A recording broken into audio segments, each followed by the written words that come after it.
Hello guys and welcome to my YouTube channel fantastic creator. Guys, मैं आपको अभी तक तो कंट्रीज और उनके प्राइम मिनिस्टर सीरीज करा रहा था, बट मैं आज से आपको जनरल नॉलेज की चीज़ें सिखाऊंगा।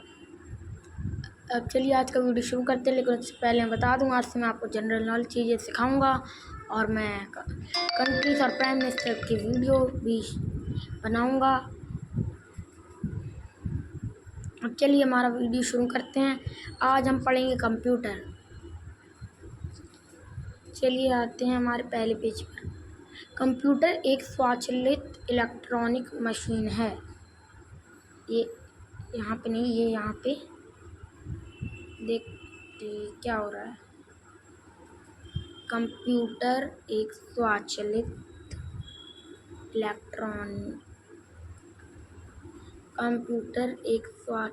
इलेक्ट्रॉनिक मशीन है। यहाँ तक इसमें बता रहे हैं कंप्यूटर जो है वो एक आज के ज़माने की इलेक्ट्रिकल मशीन है जो डेटा तथा निर्देशों को इनपुट के रूप में ग्रहण कर उनका विश्लेषण करता है तथा आवश्यक परिणामों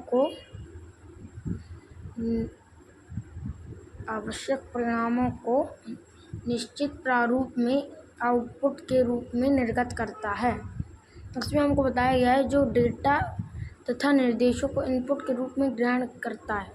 कौन करता है? कंप्यूटर जो है वो डेटा तथा निर्देशों को इनपुट के रूप में ग्रहण करता है, मतलब अपने अंदर लेता है और उनका विश्लेषण करता है और जो आवश्यक परिणाम होते हैं वो आउटपुट के रूप में दिखाता है। चलिए आगे चलते हैं। यह डेटा को तीव्र गति से प्रोसेस, संग्रहित अथवा प्रदर्शित करता है। ये जो है ये डेटा को तीव्र गति से मतलब कि जल्दी प्रोसेस करता है, संग्रहित करता है अथवा प्रदर्शित कर देता है, सामने हमारे आउटपुट को दिखा देता है। कंप्यूटर को संगणक भी कहा जाता है। यहाँ पे लिखा है कंप्यूटर को संगणक भी कहा जाता है। अगर कोई आपसे पूछ रहा है कि कंप्यूटर को हिंदी में क्या कहते हैं तो आप संगणक कह सकते हैं, क्योंकि कंप्यूटर को हिंदी में संगणक कहते हैं। चलिए आगे चलते हैं। कंप्यूटर के विकास की दिशा में प्रथम प्रयास 19वीं शताब्दी में चार्ल्स बेबेज ने किया। चार्ल्स बेबेज थे, उन्होंने 19वीं शताब्दी में प्रथम बार कंप्यूटर का बनाने की कोशिश की। इसीलिए उन्हें कंप्यूटर का जनक कहा जाता है, इसीलिए उन्हें कंप्यूटर का पिता कहा जाता है। भारत में निर्मित प्रथम कंप्यूटर सिद्धार्थ है। जो भारत में बनाया गया पहला कंप्यूटर है वो सिद्धार्थ है। आधुनिक कंप्यूटर का पितामह एलन ट्यूरिंग को कहा जाता है। जो आधुनिक कंप्यूटर का मतलब जानते हैं आप? आज के ज़माने के कंप्यूटर, उनका जो पितामह है, मतलब उनके जो पिता हैं वो एलन ट्यूरिंग है। उन्हीं को आधुनिक कंप्यूटर का पितामह कहा जाता है, क्योंकि उन्होंने ही आधुनिक कंप्यूटर बनाए। चलिए आगे चलते हैं। कंप्यूटर का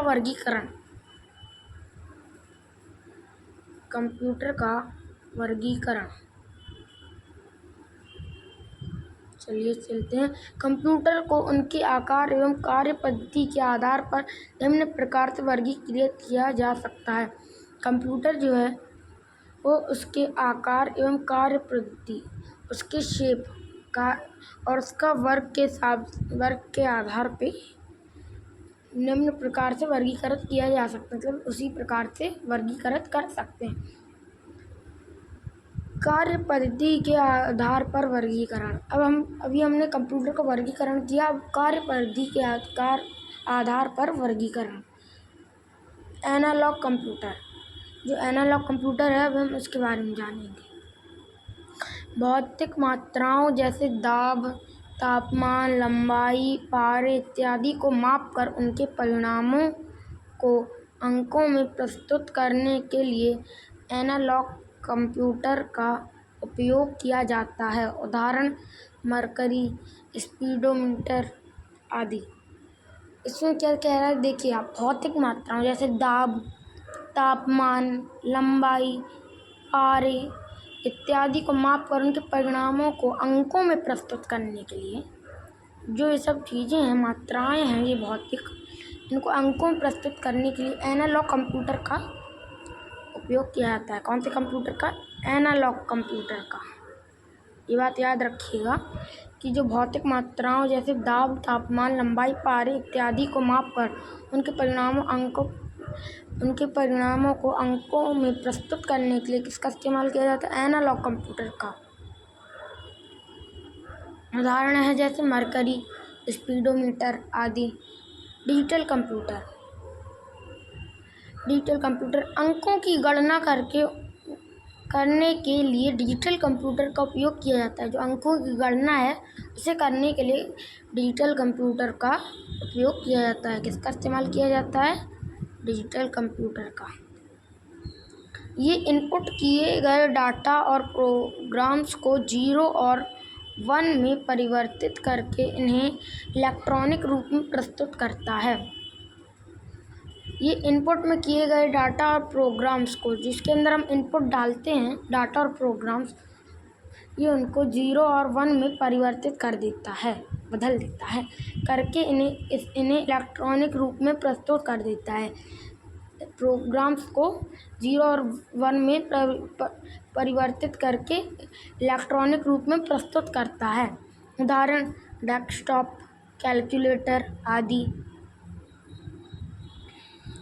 हाइब्रिड कंप्यूटर, इनमें एनालॉग तथा डिजिटल दोनों ही कंप्यूटरों के गुण सम्मिलित होते हैं। इसमें जो है एनालॉग कंप्यूटर हमारा और डिजिटल कंप्यूटर दोनों ही के गुण होते हैं इसमें हाइब्रिड कंप्यूटर में। इसमें जो है एनालॉग कंप्यूटर और डिजिटल कंप्यूटर, इन दोनों ही के गुण इसमें होते हैं हाइब्रिड कंप्यूटर।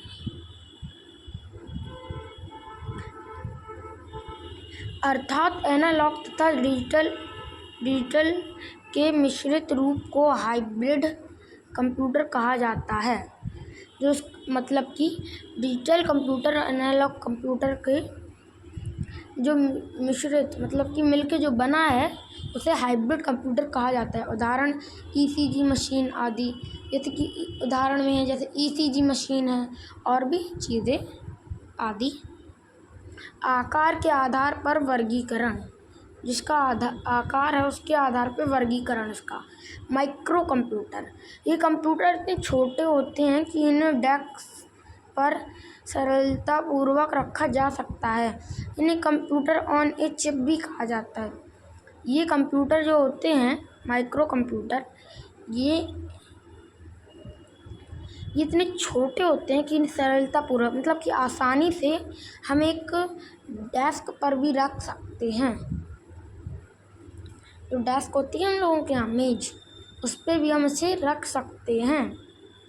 इन्हें कंप्यूटर ऑन चिप भी कहा जाता है, इसीलिए इसे कंप्यूटर ऑन चिप भी कहा जाता है। उदाहरण laptop, notebook, laptop, PDA, iPad, iPod, tablet, computer आदि। अब उदाहरण में क्या, जैसे लैपटॉप तो सभी को पता होगा, काफ़ी लोगों के पास होगा भी। नोटबुक होती है हमारे पास। लैपटॉप, पीडीए, आईपैड तो होता ही है सभी के पास। आईपॉड, टैबलेट और आईपैड एक ही होते हैं। बस क्या है कि ये एप्पल का होता है और ये एप्पल का नहीं होता। मिनी कंप्यूटर, छोटे कंप्यूटर। मध्यम आकार के कंप्यूटरों की कार्य क्षमता तथा कीमत दोनों ही माइक्रो कंप्यूटर की तुलना में अधिक होती है। इसकी जो कार्य क्षमता होती है मिनी कंप्यूटर की, वो माइक्रो कंप्यूटर से अधिक होती है और उसकी कीमत भी इससे, और जो माइक्रो कंप्यूटर की जो कीमत है उससे इस मिनी कंप्यूटर की कीमत अधिक होती है।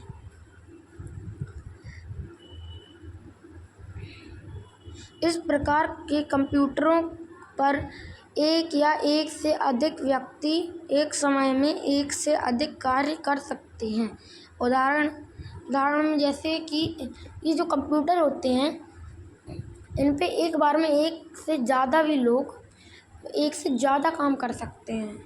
उदाहरण है जैसे HP 9000, IBM 7 आदि और बहुत सारे ऐसे ही। मेन फ्रेम कंप्यूटर आकार के अत्यधिक बड़े होते हैं। ये कंप्यूटर कार्य क्षमता और कीमत में भी मिनी तथा माइक्रो कंप्यूटर से अधिक होते हैं। देखो ये कंप्यूटर जो है आकार में अधिक बड़े होते हैं। ये कंप्यूटर इनसे मिनी कंप्यूटर और माइक्रो कंप्यूटर से बहुत ही बड़े होते हैं। ये कंप्यूटर कार्य क्षमता और कीमत दोनों में ही अभी हमने बताया कि यहाँ पे जो माइक्रो कंप्यूटर है वो मिनी कंप्यूटर के मुकाबले सस्ता है। ये मिनी कंप्यूटर की कीमत माइक्रो कंप्यूटर कीमत से ज़्यादा कीमत का है। लेकिन अभी जो हमारा ये जो हमारा मेन फ्रेम कंप्यूटर है, ये इन दोनों ही कंप्यूटर, ये माइक्रो कंप्यूटर और मिनी कंप्यूटर इन दोनों से ही ज़्यादा महंगा है और कार्य क्षमता भी इसकी इन दोनों से ज़्यादा है। उदाहरण है जैसे कि हमारे पास एग्जाम्पल है जैसे कि IBM 370 है, यूनिवैक 1110 आदि और भी बहुत सारी। सुपर कंप्यूटर ये कंप्यूटर सर्वाधिक गति, संग्रह क्षमता एवं उच्च विस्तार वाले होते हैं। ये जो कंप्यूटर होते हैं वो सर्वाधिक गति, ज़्यादा गति, संग्रह क्षमता एवं उच्च विस्तार वाले होते हैं।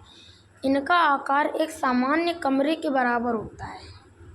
इनका जो आकार होता है वो एक सामान्य कमरे के बराबर होता है। कमरे तो सभी के घर में होते हैं। एक कमरा होता है, 2 कमरा, 2VH 3VH, उस एक कमरे के बराबर होता है, एक रूम के बराबर होता है।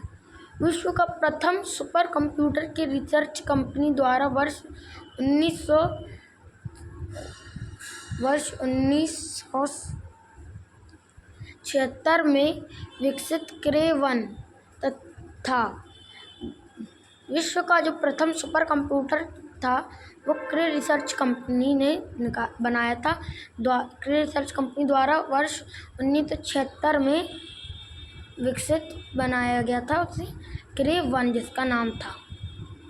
भारत के पास भी एक सुपर कंप्यूटर है। भारत जो है उसके पास भी एक सुपर कंप्यूटर है जिसका नाम परम है। इसका विकास सीडैक ने किया। इसका जो विकास है वो सीडैक ने किया था और इसका नाम है परम। सुपर कंप्यूटर का मुख्य उपयोग मौसम की भविष्यवाणी करने, अंतरिक्ष यात्रा के लिए अंतरिक्ष यात्रियों को अंतरिक्ष में भेजने इत्यादि कार्यों में किया जाता है।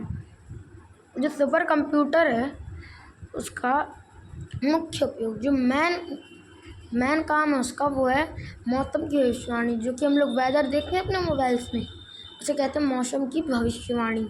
अंतरिक्ष यात्रा के लिए जो अंतरिक्ष यात्रा होती है, एस्ट्रोनॉट्स जाते हैं जो रॉकेट में, अंतरिक्ष यात्रियों को, एस्ट्रोनॉट्स को अंतरिक्ष में भेजने इत्यादि कार्यों में किया जाता है, इसका इस्तेमाल किया जाता है। भारत में विकसित सुपर कंप्यूटर हमारे इस साइड लिखे हैं और जो उनकी कंपनी है वो इस साइड लिखी है। पहला कंप्यूटर है परम शिवाई, जो कि बनाया गया था कब? 2019 में। कब बनाया गया था ये? 2019 में बनाया गया था ये कंप्यूटर। ये चीज़ याद रखिएगा, पूछी जा सकती है कब बनाया गया था, तो बता सकते हैं आप 2019 में। इसको किसने बनाया था? CDAC, centre for development of advance computing. इसको उत्पाद कंपनी जो है जिसने इसे बनाया था वो है सीडैक। डैक में सेंटर ऑफ, इसका मतलब है centre of development of advance computing. दूसरा कंप्यूटर हमारा प्रत्यूष जो कि हमारा 2017 में बनाया गया था, जिसको कि बनाया था IITM पुणे में बनाया गया था उसको, IITM कंपनी में। तीसरा है हमारा परम कंचनजंगा। ये परम शिवाय नहीं है, परम कंचनजंगा है। इसको 2016 में बनाया गया था और इसको बनाया था CDAC और NIT सिक्किम में। कहाँ बनाया गया था? CDAC और NIT सिक्किम में। तीसरा है हमारा आदित्य कंप्यूटर, ये जिसको 2013 में बनाया गया था। कब बनाया गया था याद रखेंगे सभी लोग, 2013 में। ठीक है, चलिए अब देखते हैं इसको किसने बनाया था। Indian institute of tropical meteorology, इसको बनाया था Indian institute of tropical meteorology. अब चलिए चलते हैं हमारे अगले कंप्यूटर की तरफ। हमारा 5th कंप्यूटर है परम युवा, जिसको भी 2013 ही में बनाया गया था। इसकी उत्पाद कंपनी है CDAC। यहाँ पे हम एक कंप्यूटर बीच में भूल गए, सॉरी, परम ईशान, जिसको 2016 में बनाया था, जिसकी उत्पाद कंपनी थी CDAC और IIT गुवाहाटी। चलिए आगे चलते हैं। यहाँ परम युवा पे थे हम, इसको 2013 में बनाया गया था और इसकी उत्पाद कंपनी थी CDAC पुणे। इसको भी CDAC पुणे में बनाया गया था। यहाँ पे ये गलती बहुत सारे बच्चे कर सकते हैं कि प्रत्युष को भी CDAC पुणे में बनाया, नहीं, प्रत्युष को IITM पुणे में बनाया गया था। ये अलग है। सागा 220, इसको 2011 में बनाया गया था। इसको बनाया था इसरो ने। इसरो को तो आपको पता ही होगा, अभी चंद्रयान लॉन्च हुआ है और लैंड भी हो गया है सॉफ्ट लैंडिंग के साथ चांद पे।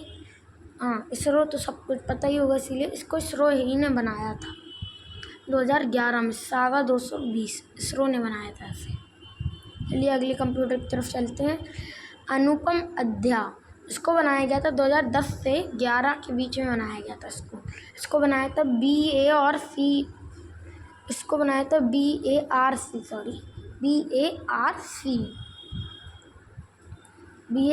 ने बनाया था इसे। अब हमारा कंप्यूटर है पहला, क्योंकि पहला बनाया गया था। पहला तो हमारा परम बनाया गया था, लेकिन ये 2007 में बनाया गया था। एका 2007 में बनाया गया था, जिसको बनाया था कंप्यूटेशनल रिसर्च लैबोरेटरीज पुणे। इसको भी पुणे ही में बनाया गया था। कंप्यूटेशनल रिसर्च लैबोरेटरी पुणे में बनाया गया था। दुनिया के शीर्ष सुपर कंप्यूटर सितंबर 2019 के बता रहे हैं सितंबर का। दुनिया के शीर्ष सुपर कंप्यूटर नाम, उत्पाद कंपनी गति।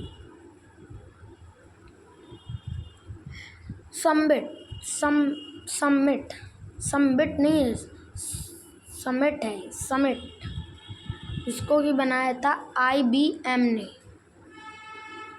गति मतलब कि बेटा फॉलोज देश में।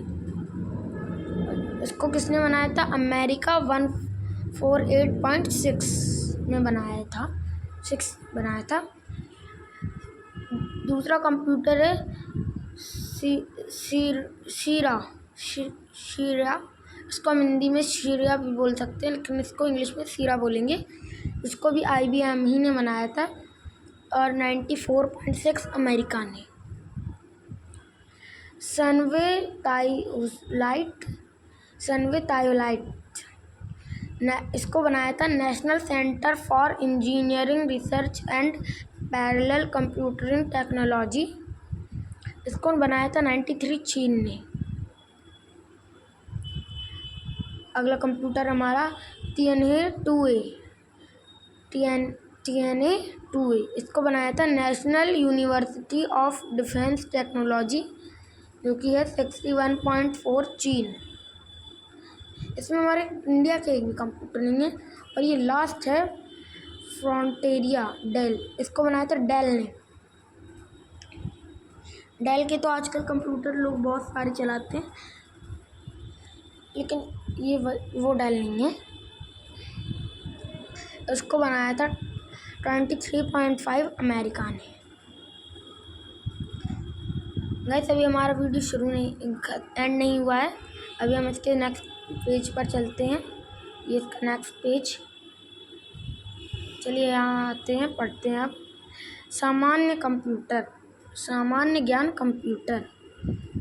जी हाँ दोस्तों, सामान्य ज्ञान पढ़ा रहा था मैं आपको, जनरल नॉलेज। कंप्यूटर रचना, जिसमें कि अब मैं आपको पढ़ाऊँगा। अभी तक मैं आपको कंप्यूटर पढ़ा था, अब मैं आपको कंप्यूटर रचना पढ़ाऊँगा।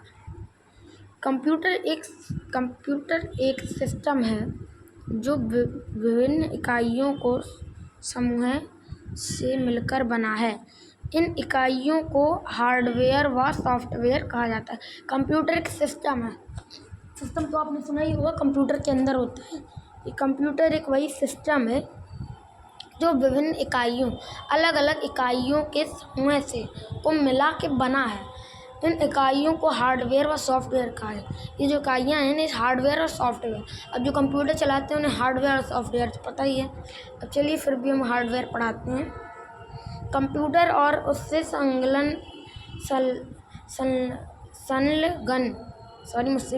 संलग्न सभी यंत्र व उपकरण जिन्हें हम हाथ से स्पर्श कर सकते हैं। कंप्यूटर और उससे संलग्न सभी यंत्र व उपकरण जिसे हम हाथ से स्पर्श कर सकते हैं को हार्डवेयर कहा जाता है। हार्डवेयर कुछ हार्डवेयर इकाइयाँ निम्नलिखित हैं। इनपुट युक्ति